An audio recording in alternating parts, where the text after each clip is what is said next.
Hey, this is Kamran Zand with Luxury Real Estate International. I just did a video with Jay Hunt for the Vegas Entrepreneur.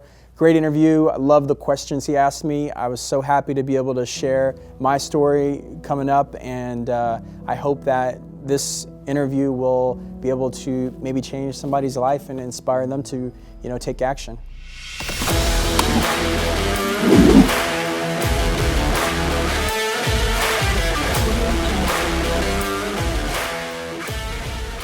Hey Cam, what's up, man? What up, man? Welcome to the show. Thank you for having us in your beautiful office today. Yeah, thanks for coming, man. Appreciate it. Yeah, let's get right into it. Do it. So I'm really honored to be here today. Thank you, like I said, for having us in your beautiful office. So a lot of people have seen what you've done in real estate. Yeah. But before we begin there, I just really want to know, what was childhood like for you? Where'd you grow up? What was young Cam like before all this ambition began? Yeah. So I didn't come up with the best upbringing. I lived with my mother, my brother and sister, a single mom, and she had an alcoholic addiction and a drug addiction, and we were on welfare, food stamps, often in and out of foster homes. So I didn't really have a delightful upbringing. But it wasn't until I got into my later teens when the real Kamran started coming out, and I started maturing and knowing that I had to be responsible and make things happen to have a better life. Yeah, thank you for sharing with that. That Yeah. must have been a pretty tough upbringing, and then to be the man that you are today with that past. I mean, I totally understand that. Yeah, they say everyone's a product of their environment, but or don't be a product of your environment. But I think everyone is a product of your environment. You just don't have to be a victim of your environment. You can do whatever you want. You can be whatever you want. Thank you. So at that point, were you thinking of entrepreneurship at all? Was the seed there at that time? Did you want to be a millionaire? Kind of take me through your kind of mindset at that time when that young Kamran, that Kamran came out. Yeah, man. So my mom, she ran a very, very successful dating service in West Hollywood, California. And it would still be thriving if it wasn't for the internet.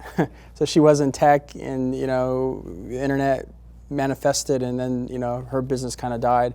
But I was selling newspapers.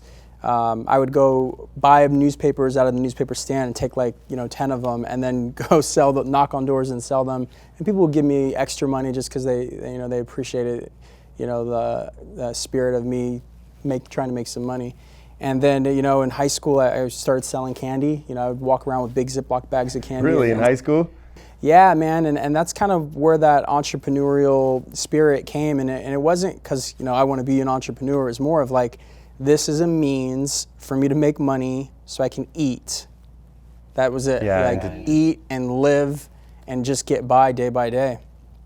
Yeah, so I think it's there, and I think my mom had it, and she was always, trying to put different business together, whether it was breeding dogs or her dating service or whatever.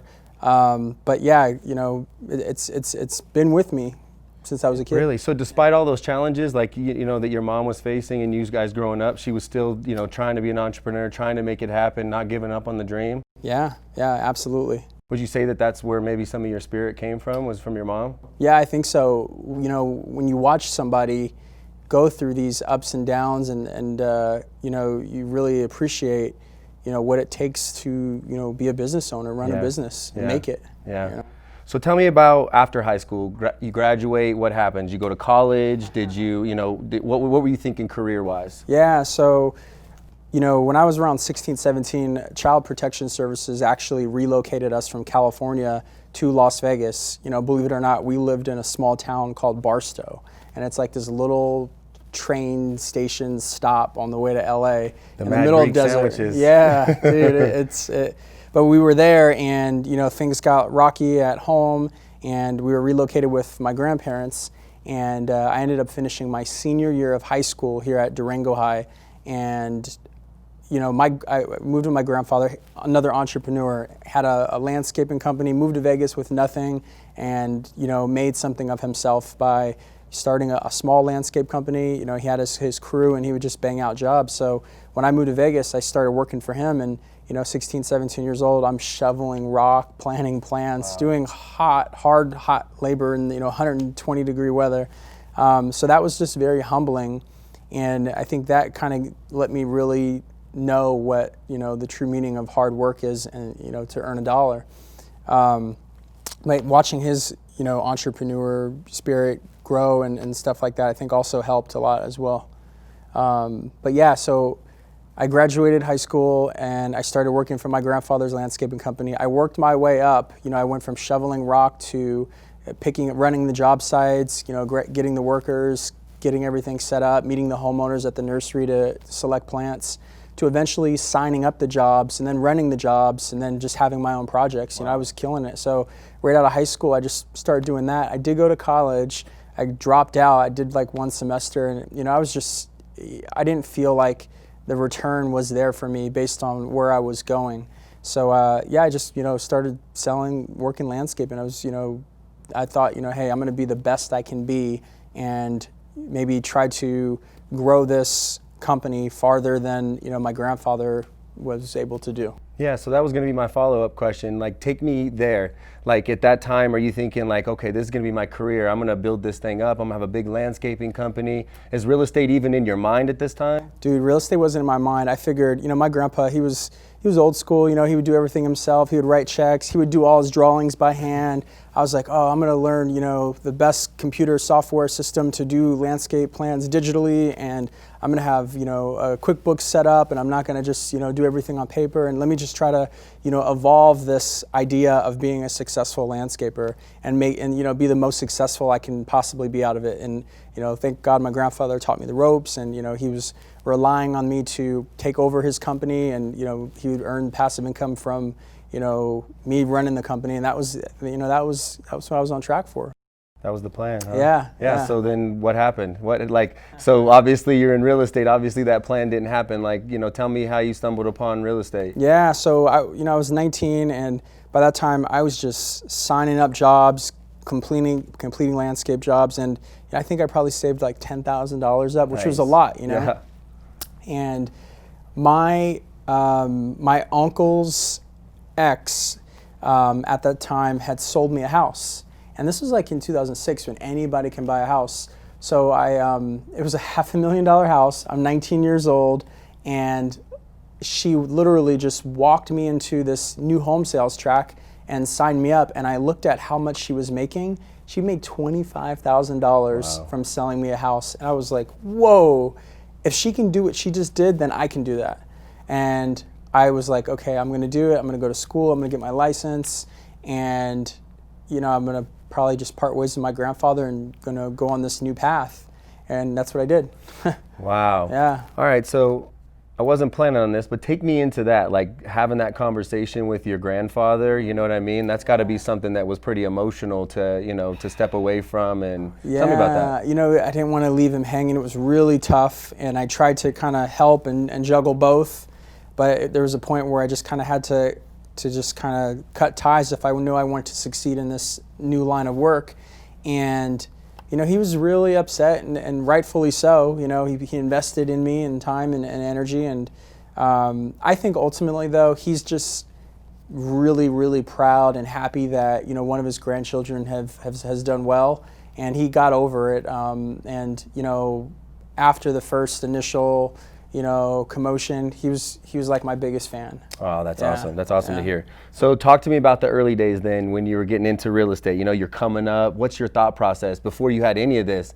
I know you moved into a new beautiful house. You got this beautiful office here. Yeah. So before all this, take me into the grind. Take me into, when it all started, the early days. Yeah, so I finished real estate school.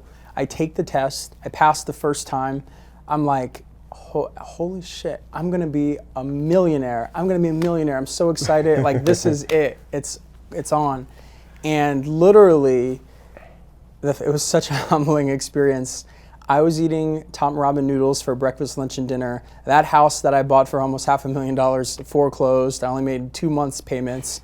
And I'm like, holy crap. Like, I'm like, what am I gonna do? It was tough, man. It was, I was at crossroads for sure. Okay, so tell me, so take the viewers into your mind at this time. Like, what was fueling you? Was it personal development? Was it biographies? Like, take us into where your mindset was at that time, like what you needed to transform into to become the guy you are today. You know, I didn't want to fail. I did not want to, it was almost like embarrassment, like, oh, hey, Kamran's trying to do this, and I just felt like there were so many doubters, even, you know, family members, and they're like, oh, Kamran's getting his real estate license. And at that time, everyone was getting their real estate license, everyone was getting their loan officer license, and I just really didn't want to fail. I didn't want to be, I felt like if I failed, I would be embarrassed, and, you know, I just wanted to prove everybody wrong. So it was tough for me to struggle that first year, you know, knowing that, you know, these people are thinking they're right. But yeah, and, you know, I just had a burning desire to succeed. And I think a lot of it was fueled by that. A burning desire to succeed. Yeah, huh? yeah. Okay, so you're working in the real estate industry. You're earning your chops. You're selling some homes, right? So talk to me about where does this idea of Luxury Estates International come from? Like tell us about the idea for this and how this spawned, and then like when you decided to go and take the leap and bet on yourself. Yeah. So like, let me just rewind a second. So like that first year, house foreclosed, I'm struggling. I'm like, you know, even trying to do some side work back with my relatives who have landscaping companies, working with my grandpa on the side, sell up some jobs. I'm like in the middle, like, holy crap, what am I gonna do? And I just ran, you know, I just, you know, said, forget it. Let me toughen up and just stick this out and get through it. So I was, you know, doing open houses. I was doing whatever I can do. And what happened was there's a transition in the market. This is when the real estate recession happened. So here's me in 06 getting my license, and literally as I'm getting my license, the real estate market's going down. During that period, there was a coaching company that came into the office and spoke, and I had some other buddies in the office talk about this company and how they, you know, can help change the game for people. And it was more of like a combination of personal development and best real estate practices, and a lot of those principles reminded me of the principles that my grandfather instilled in me. Like, my grandfather's old school, man. You know, he'd always push me, like, hey, Kamran, did you get this done? I was like, Grandpa, you just assigned it to me like 5 minutes ago, let me get there. But he was just always on top of me. And I felt like that structure that coaching company was, you know, pitching was exactly kind of what I needed to thrive off of. So I got really, really, really good at, you know, the scripts, and I was all into the whole personal development that they were preaching, and it talked about, you know, growing and exposing yourself to bigger and better things. And, you know, there were results. There were people who had similar upbringings like myself who are out there driving Rolls Royces now, and I'm like, holy crap, you know, if they can do it, I can do it. Yeah. Again, if they can do it, I can do it. And so I get good, and by the way, the company's the Mike Ferry organization, they're still around. But so they had a bunch of scripts. So I learned all the scripts. I'm calling people. People are gathering around me as I'm on the phones because I'm just closing people. I'm setting 6, 7 appointments a day. But what happened was, at the end of the day, when I'm, you know, looking at the values of these homes after I set these appointments, everyone's like upside down. So I'm like, literally, the 7 appointments I have to cancel because they can't sell. So it's like, holy crap. So like, what do I do? You know, I'm good. I'm getting polished. I'm, you know, maturing, but there's like no sales happening, and it was a weird time. There was like 900 sales a month in the whole market. So what I did was I pivoted, and instead of calling, you know, expired listings or for sale by owners, I started calling asset managers and you know, banks. And sooner enough, life-changing, trajectory-shifting moment, I started, you know, getting listings to sell for the bank, and these were the properties that had already foreclosed. And I went from, you know, barely, you know, making it to selling 300 homes a year, making almost $1 million. Wow. So hold on, let's go in a little bit on that. Yeah. So what gave you the foresight to see that? Because it sounded like you made that shift before anybody else could see it. And was it a timing thing? Was it something that you were like going a little harder on that? Because I want to find out what your thought process is and how you had the foresight to go and see that before anybody else. Then my second question is the relationships that you needed to develop to get those, because I knew they weren't just handing those out to anybody. No. Yeah, so I studied the market, and if you study the market every day and you find out what's selling and what's not, you can see that the shift was traditional to more foreclosure. REOs is what they called them. And they still have them today, but nowhere near as much as they did, back in 2008, 2009. But, there was a couple agents who already got in early, and you're seeing, wow, these guys are closing these deals and they're representing these banks. And that whole idea of representing a bank was so new to me. I didn't know you can, do that. So I said, hey, if they can do it, I can do it. So I started, Googling banks and getting transferred to the asset management department, and I would, just prospect them. The problem was you had a few agents who did have the accounts who were so overwhelmed they couldn't service the properties correctly. Here I am coming in young, hungry, ready to get to work, and these asset managers loved it. I think they respected it and appreciated it. And, sooner enough, when they turned on the switch, you're getting 5, 10, 15, 20 properties. Okay. So you're working under another brokerage at this time, right? Yeah, so yeah. Talk to me about, like, this thing starts to take off for you. Is this the time that you kind of like figure out to make the leap? Or no. I want to find out when that so transition the leap, is. okay, so I'm crazy, just crushing it in my early 20s. I went from, think about it, me by myself to hiring an assistant to getting up to like 10 assistants. So like I'm experiencing new things that I've never thought I'd have to experience, like payroll, withholding taxes, structure, creating hours, creating position agreements with employees, QuickBooks, all that was so new to me, taxes. And so I'm building all this up, and I had a really good run for a few years, changed my life. Obviously income was amazing. But then, the banks stopped foreclosing on properties, and there were new laws in place, and people were staying in their homes, and then there was another awkward period. So, I went from down here to up here to slowly losing staff. I was losing everything, and it was just a weird new experience for me. Like then I'm, after the whole foreclosure period, I'm like right back down here again, trying to figure out how am I going to reinvent myself. So I figured, if I want to make the same amount of money that I made, when I was crushing it with selling these bank-owned properties, I need to sell high-end luxury real estate. And I don't come from real estate. I don't luxury. I'm not born in these circles, So it's like, how do I do this? I don't know, how to construct a high-end home and what finishes are there and what technology is included in these homes and, who the architects are, who the contractors are. It took me 3 years before I sold my first $1 million home from, the day I said, hey, I'm going to sell luxury homes. And, it was a lot of studying and a lot of, just figuring out what worked and what didn't work. And, I actually started becoming passionate about the art of selling luxury product. I started studying Tom Ford, Rolls-Royce, Lamborghini, Cartier, and just kind of really just try to analyze, what they did and why their marketing was so compelling. And it was very easy. It was very it's very simple. And I had to position myself to do the opposite of what the other real estate agents were doing in terms of the way I was presenting my properties.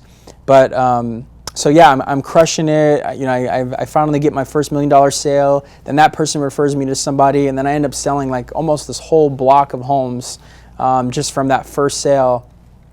And this time too, the new image has come out. Like you're like this time, I'm this luxury guy. Yeah, I'm positioning myself. People are already knowing me. I've dressed the part, looked the part, talked the talk, walked the walk. I'm previewing properties, and I get better. And then at that time, I kind of just outgrew my office. Because it wasn't a high-end office per se. The average transaction was a couple $100,000. And it wasn't the environment that I felt was going to help me excel. So that time I went from this big brokerage to a small boutique brokerage, and I found that small boutique brokerage really wasn't working for me. It didn't have the structure that I was used to at the bigger company, and I just felt like, I could probably do better. So I was there for a hot minute, and then I opened up a company. I wanted to create a company that complemented the type of properties that I was selling and the type of clients that I was representing, while also providing me the ability to attract new high-end clients and high-end properties. So I had the idea to create Luxury Estates International, and we're already, 7 years in, and Wow. literally we for the first year to the third year, I think we grew over 400%. I sold with the company, we sold the most expensive home in 2016. I think the most home in 2017, second most expensive home in 2018. I mean, literally $10 million sale, $6.5 million. I mean, like, we're just cranking out big sales, representing very, very, very affluent people. Like, When that starts to happen, how are you, like, just coming from where you came from and this starting to happen to you, like, how are you feeling at that time? Honestly, I'm like, I feel like, I'm like, here's the finish line, and I started here, and I feel like, there's like 4 people in the middle, and I'm just kind of breaking away, and I just come out of nowhere. It's like, and I don't care. I know what I need to do. I know, what I need to do and to succeed, and I'm just kind of disregarding old techniques that some of these other agents have been using to get clients and sell their properties. Let's talk about that because I've been reading some stuff up on you, and one of the things is your approach to real estate is different from what most people are used to.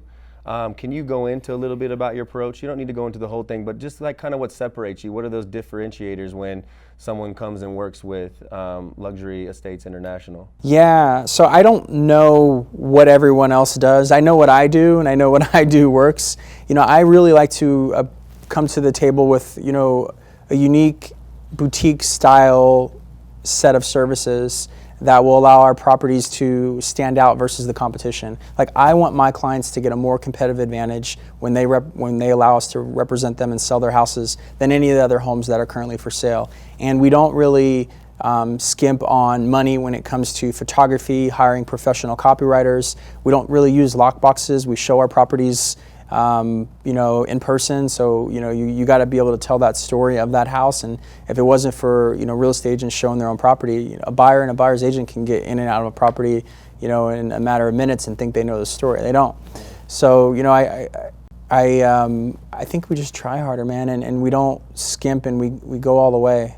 I like that. Yeah. I like that. Yeah. So for a young upcoming real estate agent right now who's looking at this and saying, like, man, I want that to be me, like, what would be a great piece of advice to that guy that is the differentiator from maybe somebody who is successful in this industry opposed to somebody just fizzling out and not making it? So for a new agent, so you're gonna be tested, and you got to make it through that period. You're either gonna go forward and cut all ties and go for it, or you're not. And the agents that stick it out, they're gonna do well. The agents who get a part-time job or try to do real estate as a side gig, most likely aren't going to make it at all. They got to burn the boats. They got to burn the boats. They got to go all the way in. Yeah. Okay. So how do you stay balanced right now? I know you're working so much. I mean, we're tied together personally, through EO and everything else. So right now, with all your responsibilities, yeah, man.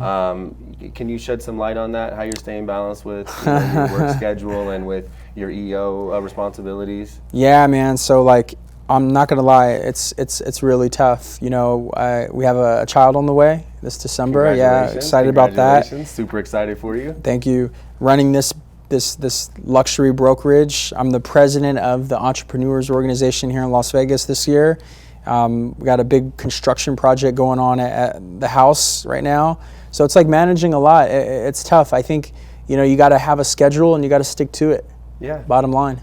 Okay, I get it. Yeah. So tell me a little bit about this EO organization, a little bit, and tell me about your role, and then obviously, tell me how it's affected and changed your life since you become a member.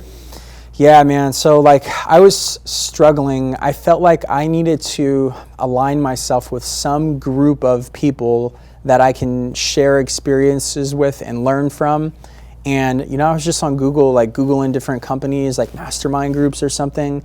and I stumbled across EO, and I was like, so I looked into it, and I applied, and I got accepted, and I joined, and literally, I think it was a trajectory shifting thing for me to do to join EO. Like the people that I have met, and they're all entrepreneurs, and they share some of my challenges, and I get to resonate with their successes as well. So it's been good, man. Like one of the things that I really liked from the first week I joined was they told me about the system called EOS, like traction, and it's like an operating system to run your company. And I didn't really have any structure as I do now, so we went all in, man. We have a cadence of weekly meetings, and we have rocks, and we have all these things that we have within the company that allow us to excel at a higher level. From recommending different books, what's working, what's not working. I think it's an essential organization for business owners that need a tribe, right? Yeah. Somebody that they can relate to and talk to. I mean, that was the case for me, right? I just ran out of people who would listen to me, Yeah. Yeah, and sometimes you can't share everything that you can share. Like some of these people in EO, know more about me personally than some of my closest friends. Yeah. So tell me, what's driving you the most today? Is it success? Is it impact? What's driving you at this current moment? I want to be the absolute best version of myself. And from my mentally, physically, spiritually, internally, financially, I want to be the best version of myself, and I've identified what that looks like. And it took me a while to really identify that, but I've kind of been working on that, and I have a clearer picture of what that looks like now. Yeah. For yourself. For myself, yeah. Myself, my loved ones, my family, yeah. Wow, that's beautiful, man. All right, so my last question here, and we're going to wrap it up. So I want to, if you could give someone who is out there looking for answers right now, maybe they're lost, broke, desperate, perhaps they have the inspiration to be great and succeed, but don't actually know how. Whether it's millions of dollars in their industry, or maybe they just want to be a teacher, but they're frustrated. Maybe they don't have the support at home, maybe they're getting older, maybe they don't have the money, right, to get started, right? They're hearing all this stuff about you. So what is that, give me Kamran Zand's best 60 piece of advice to that person out there trying to make their life work, trying to make their life go, and they just need that spark, you know what I mean? Yeah, man, that's you gotta have faith. That's it, man, you gotta have faith. It's like the law of attraction. If you want something, the universe will give you opportunities. You have to take advantage of those opportunities, whether they come in, whatever form they come in. But literally, I'm a firm believer that I can be whatever I want. I mean, there's a lot of pain and suffering to get to that point of me, but it depends, like, what do you want and how badly do you want it, and what are you going to do to pay? You got to pay for it. How badly do you want it? How bad are you going to pay for that to get to that goal? Like, so my advice is hang in there, have faith, take action, and be aware of opportunities as they present themselves. Awesome, man. Yeah. Well, hey, man, thank you so much for being on the show man. Today. Thanks for having me, man. I appreciate it. Well, you heard it here first, everybody. Kamran Zand, real estate extraordinaire, father-to-be, EO president. What's next? The moon, baby? Hey, well, listen, this is your boy Jay Hunt with the Vegas Entrepreneur. Thank you so much for joining us today. And as always, love and live life.